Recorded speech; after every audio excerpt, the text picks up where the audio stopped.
Hello, so I finally finished printing and assembling my first panel of multi-board. I printed it in PETG because I wanted something very durable, but I will print another panel in PLA and then compare to see what is the resistance. The fixing mounts are in PLA because the PETG one failed because the print failed towards the end. Something I noticed is that the most important thing is the tolerance of these shapes, right? These hexagons, right? No, not hexagons, sorry, octagons. If they don't have the right tolerance, it is difficult to fit. If you see, I printed this one on this orientation, therefore these octagons. Hello guys, so I printed and mounted my first panel of multiboard. The panel itself is in PETG because I wanted something very durable. I did the supports also in PETG, but they failed, so I ended up printing these black ones in PLA reinforced with carbon fiber. I know it's not the recommended material as per the multiboard website, but that's what I have, and everything is expensive here. So the first thing I noticed is that if you want to have direct connections on these squares directly, you need to have a good orientation or good printer. Mine is not so good to have the proper tolerances here. So this octagon is a little bit too big to fit here, and I'm actually using a file to try to make it smaller. Where's my file? Here, this one. I filed it a little bit, make it smaller.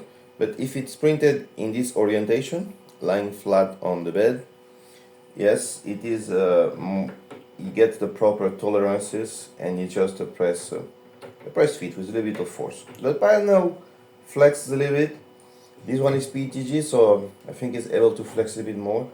I will see if I have the same effect with the PLA panel that I'm going to print.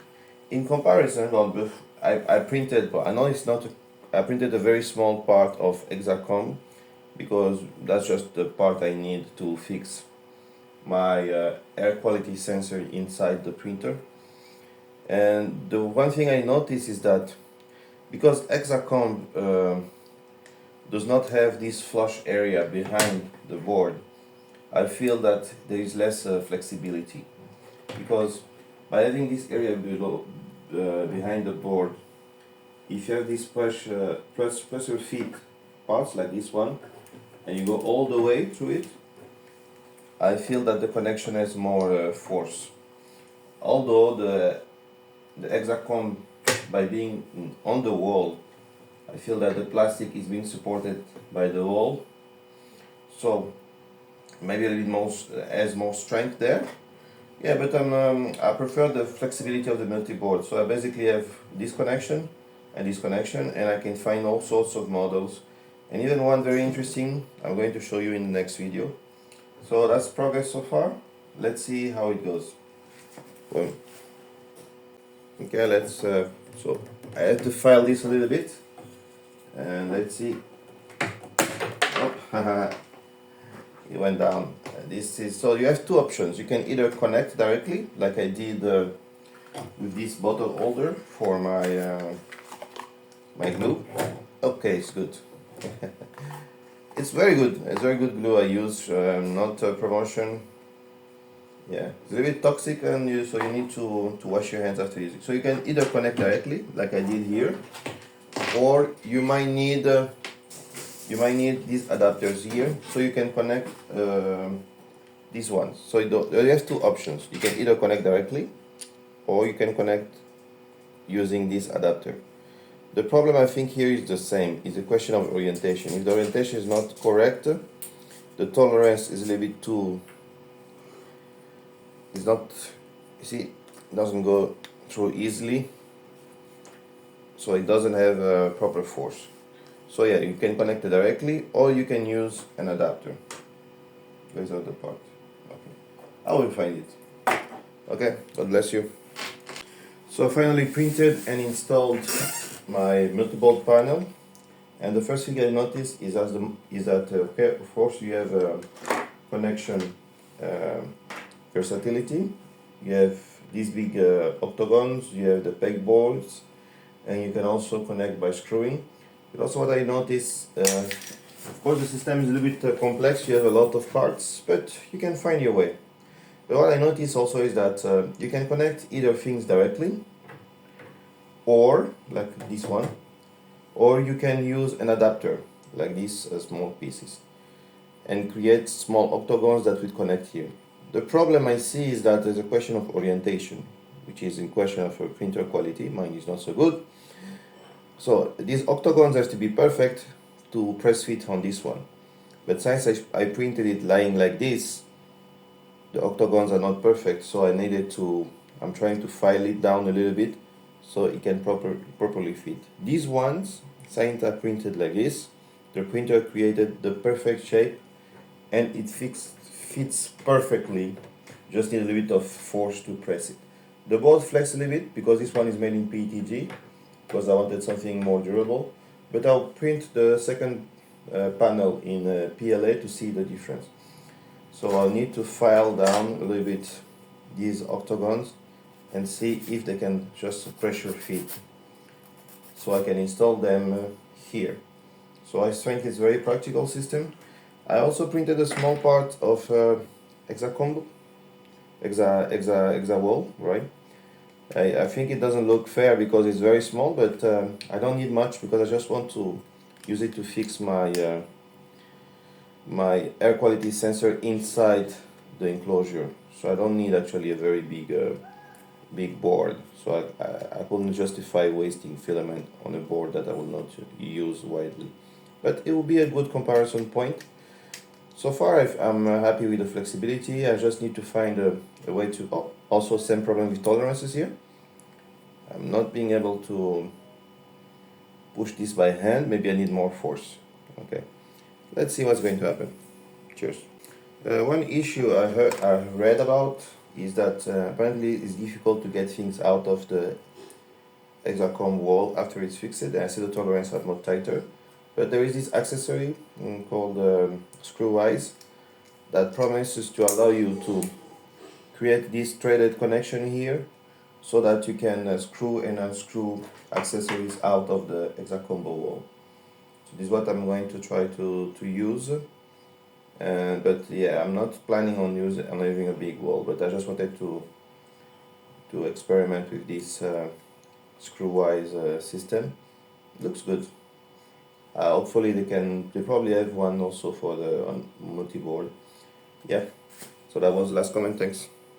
Hello guys, so I printed and mounted my first panel of multi-board.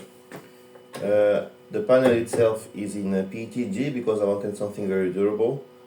I did the supports also in PETG, but they fell, so I ended up printing these black ones in PLA reinforced with carbon fiber. I know it's not the recommended material as per the multi-board website, but that's what I have, and everything is expensive here.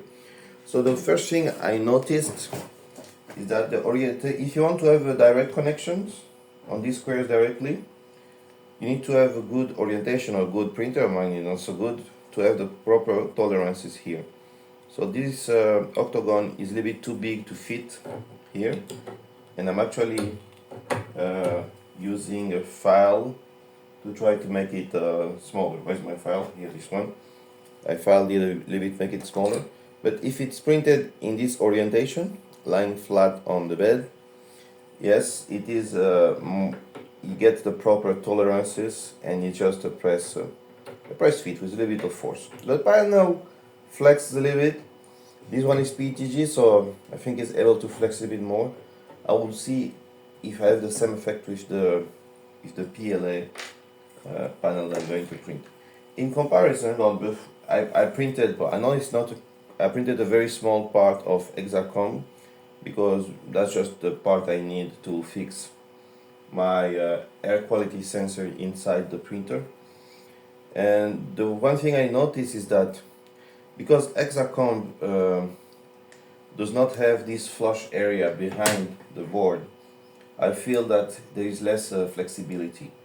because by having this area below, behind the board, if you have these pressure fit parts like this one, and you go all the way through it, I feel that the connection has more force. Although the Hexacomb, by being on the wall, I feel that the plastic is being supported by the wall, so maybe a little bit more, has more strength there. Yeah, but I prefer the flexibility of the multi-board. So I basically have this connection and this connection, and I can find all sorts of models. And even one very interesting, I'm going to show you in the next video. So that's progress so far. Let's see how it goes. Boom. Okay, let's, so I have to file this a little bit. And let's see. Oh, it went down. This is, so you have two options. You can either connect directly, like I did with this bottle holder for my my glue. Okay, it's good. It's very good. It's very good glue I use, not promotion.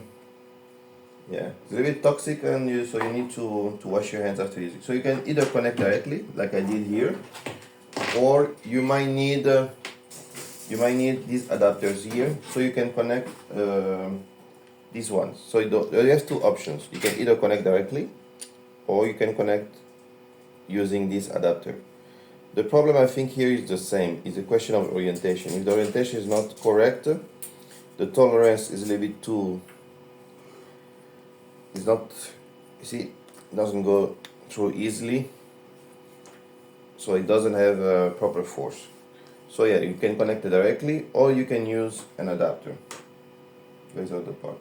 Okay, I will find it. Okay, God bless you. I already had some Gridfinity stuff I printed in the past, but I gave up because I thought it was less organized, and also it was eating too much filament. But to reuse them, I printed this shelf, Gridfinity shelf, to use with the multi-board. But I should have printed 1x2. I printed a 2x2, which I think is too big. So let's see if it's useful. And okay, that's the logic, right?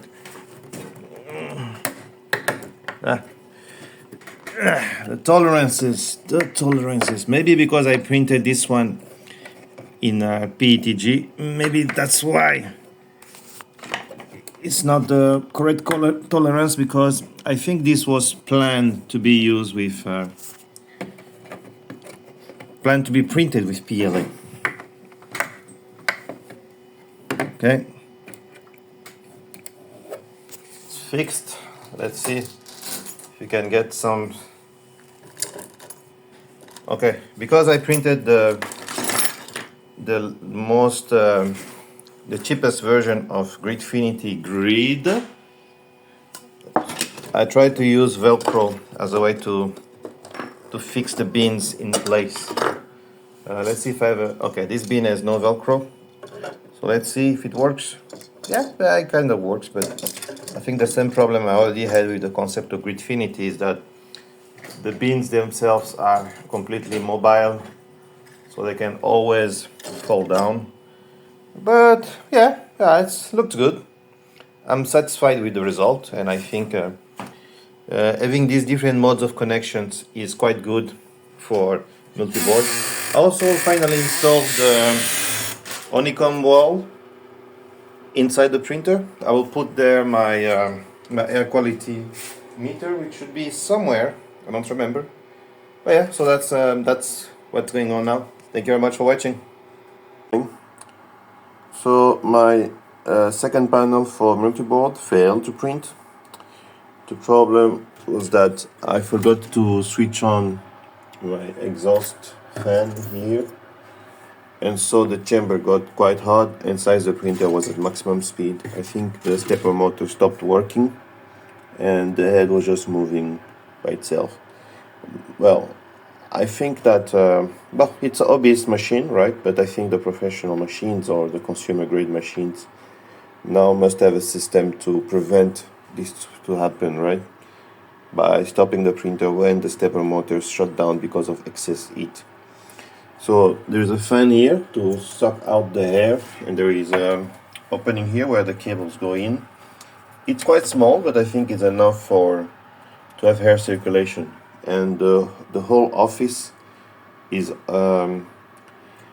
has a AC to get the temperature to 23 degrees and also to remove humidity.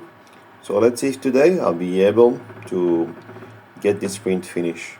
But probably not, because I want to print something for a birthday party. Yes, the printer is back to life. The issue was really just the stepper motor that overheated. So I made sure to switch on the AC and switch on the ventilation fans.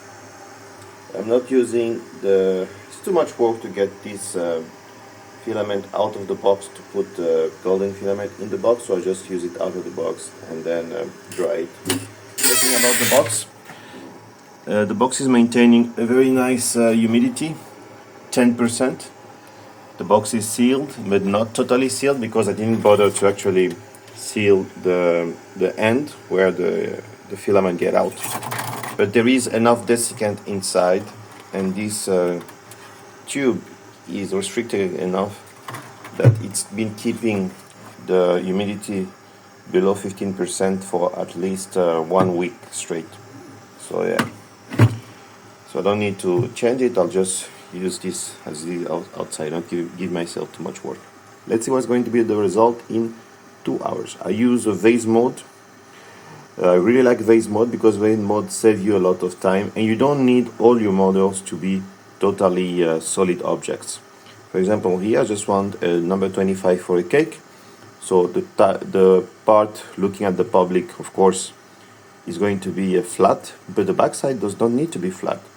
So I just do it in vase mode because it's just a decoration. There is no functional strength required.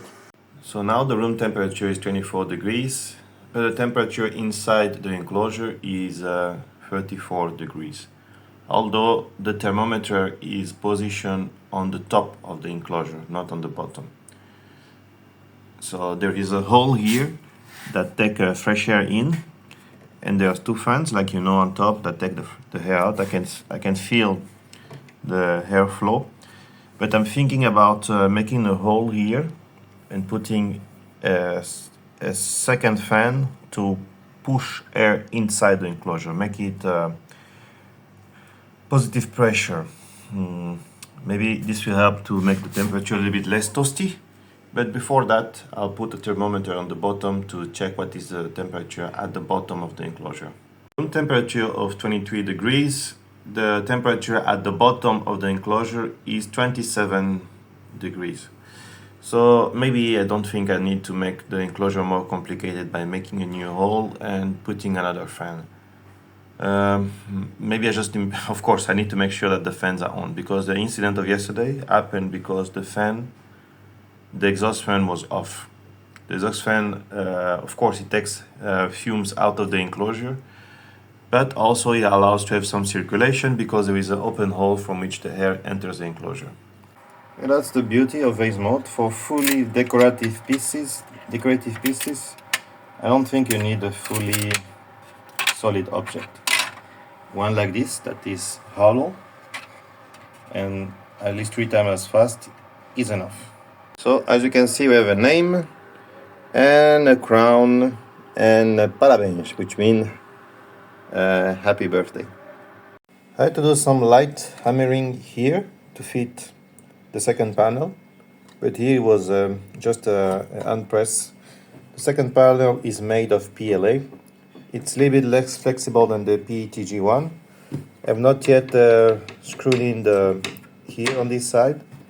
I'm thinking about not putting screws, just putting the last panel here so I can put screws here. But since I want to make a proper strength comparison between the PETG panel and the PLA panel, I'll probably do it anyways. So now I'm going to print some shelves for the Gridfinity so I can place these Gridfinities that I printed, these buckets.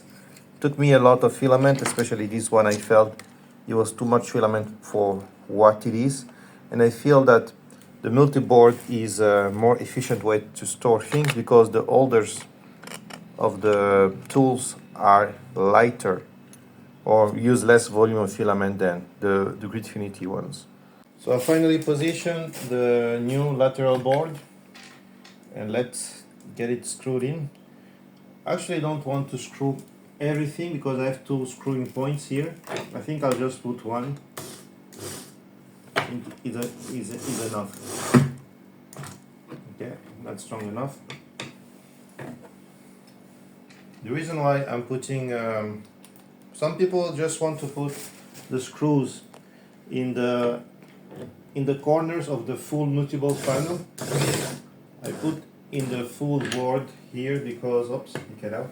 Because I want to test the strength and compare the PETG board to the PLA board. So now I'm going to create, I think they call it end panel, and then a few sets of side panels to complete the full board. I think I'm committed to fill all this surface with multi-board. I think it's practical, but I have to confess that I find the honeycomb wall more aesthetic. Filament I use for the Gridfinity's bins, like this one. I printed these Gridfinity shelves that I want to install here. Let's see. So first of all, you need to insert this part, this finger, and then as you push here, it has to be fully in, and then you pull. Oops, it's on.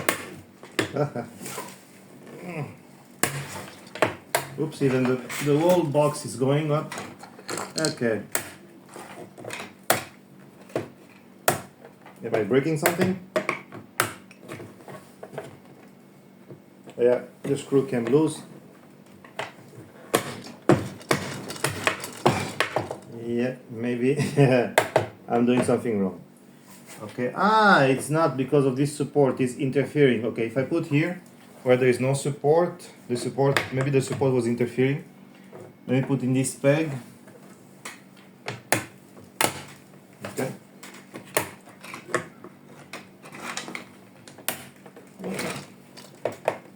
Yeah, it's being catastrophic.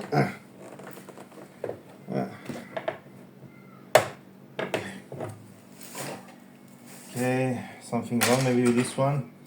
Let me try the other one. So, insert this part, skirt part.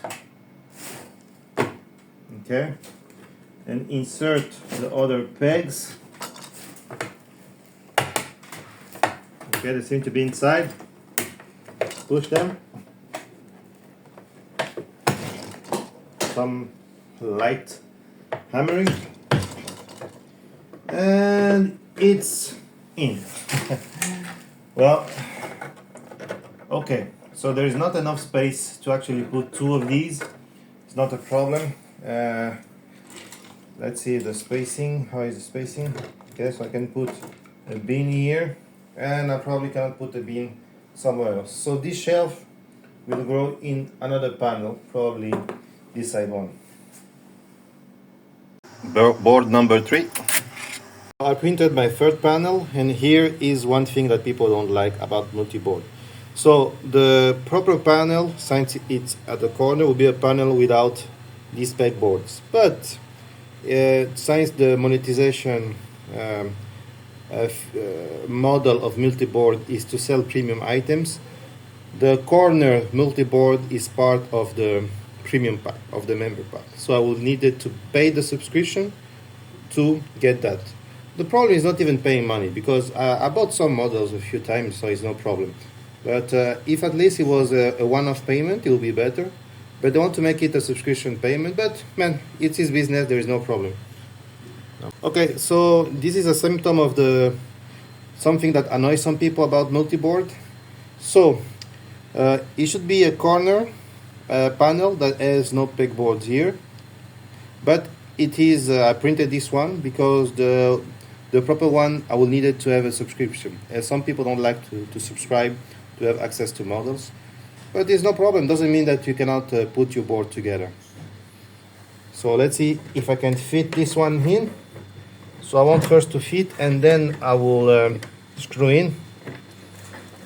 It's a bit tight, so I think I'll go with some light hammering.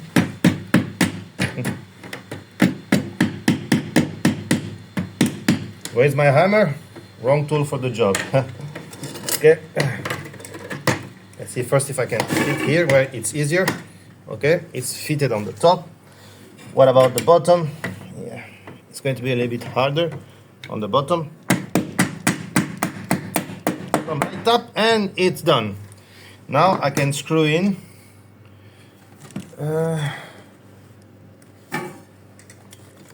Okay, just be careful, of course, with your fingers. And if you can, you should be using safety glasses, which I'm not at this moment, so I'm not a good example. Okay, it's good. I don't actually use all the holes to put the screws. I think one is more than enough. Okay, good. And then I will just use the screwdriver to give it some final torque. So that's the bottom part of my multi-board. Move this board. See, it's kind of easy, okay?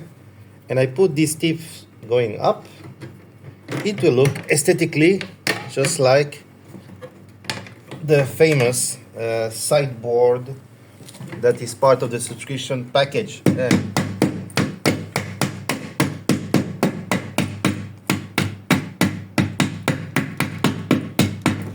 Okay.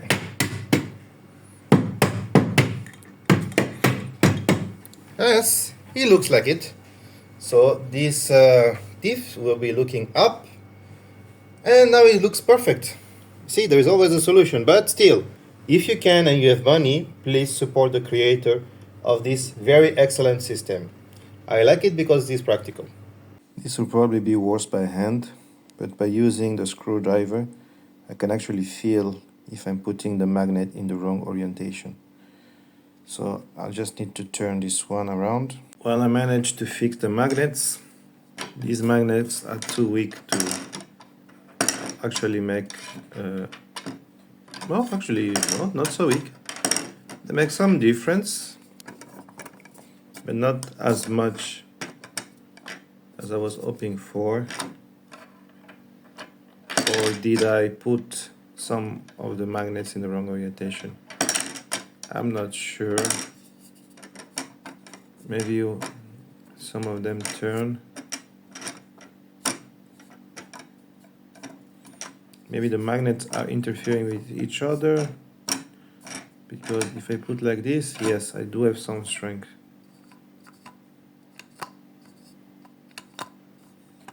Yes, like this, there is some strength, and up, it's holding. So, yeah. Is it total failure? Yeah, probably not. I had some downtime thinking that I burned my stepper motor, but turns out just the tension was too high on the spring. So I should be back to printing PETG this morning. Complain about my Gridfinity filament use, but here I'm using the bin with the lid. That makes it easier to get my screws. So filament worth well used. And it is finally printing. Yes, this is not a 3D printer as an appliance, but it is a nice workhorse, and I enjoy learning about the process. Of course, if one day I need to go industrial, I'll get an industrial grade machine. Oops, look, the tape that I had on the wall, get on the enclosure. I need to get it out. That was my first alternative to put to fix accessories inside the enclosure, to use this double-sided tape, this Velcro tape. Okay. Oh. Oops. Back to the video. Yeah, it's printing. So I'm printing a Honeycomb wall panel that I will use as a decorative storage wall for my office. And another failure. It seems that the issue is overheating of the stepper motor, maybe because the bed temperature is so high that it is accumulating heat on the stepper motor. To try to fight this, I use my exhauster pipe as a ventilator to try to cool down the stepper motor. Let's see what's going to be the result. Box that is preventing the filament to make it. I'll observe it for the first 30 minutes. After one more failure, my conclusion is that the problem is the fan. I'm getting heat creep. Of course, since with PLA I'm running 190 and 200 degrees, I don't see heat creep in PLA, but I see it creep on PETG at 240 Celsius.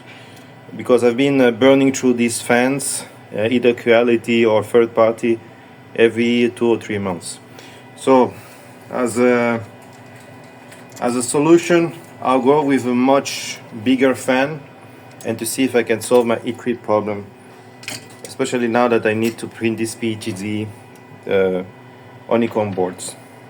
This ABS spacer I've been using has helped me to reduce heat creep with the smaller fan, because it isolates the fan from the radiator, because the Creality way is to have 2 small bushings to give the space, but I feel there is enough heat being transmitted by induction and convection. By induction? No, by radiation. So this, but it's a little bit too small for this, so I'll cut just these fingers here to allow the space. The 2 fans, the question is not about the Creality, the branding, but the question is about the size of the fan. I think both of them are ball bearings. I hope the Creality one is ball bearing, but you see the top one is much bigger. Even if the diameter of the motor is the same, the height is much bigger. So the fan itself is much bigger and the engine is much bigger, and you see the number of blades is smaller on the smaller motor fan and bigger on the bigger one. So the bigger one is probably able to cool much more efficiently.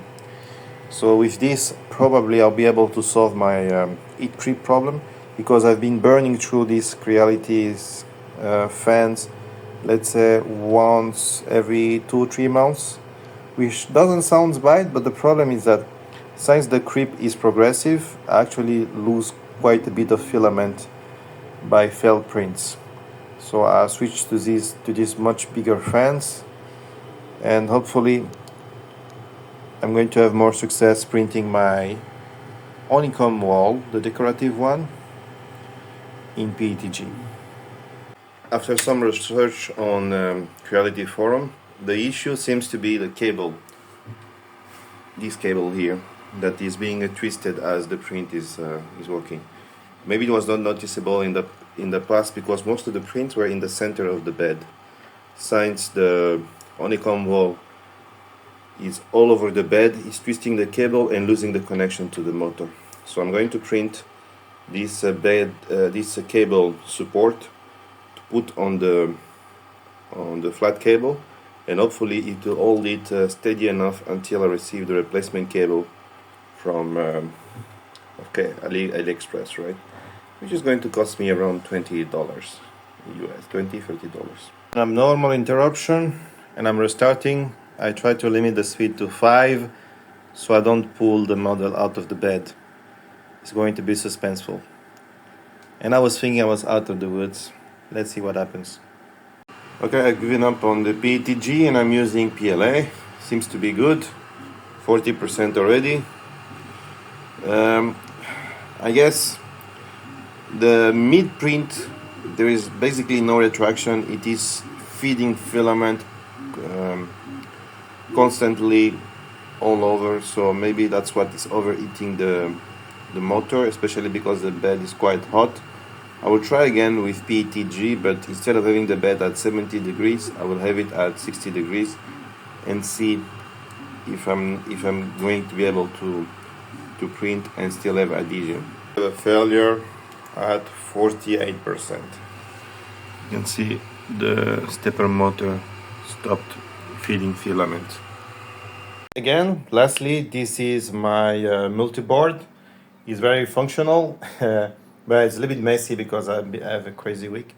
So I think I'll keep a multi-board on my printer enclosure as let's say technical storage, and I keep the Honeycomb wall on my background from my videos, and I think it looks much better. Thank you very much for watching the video and following me on this crazy journey. As I was saying, this cable is broken. There is a miscontact here. I tried to use this cable support, stress reliever, but it was not enough. Maybe because the damage is already done, so I put these pins like this to try to hold the cable compressed, and I can only print on a very small area in the middle of my printing plate.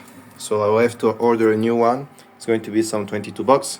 So thank you very much for following me on this journey, and I'll keep you updated when I get the full honeycomb wall printed and installed on the wall.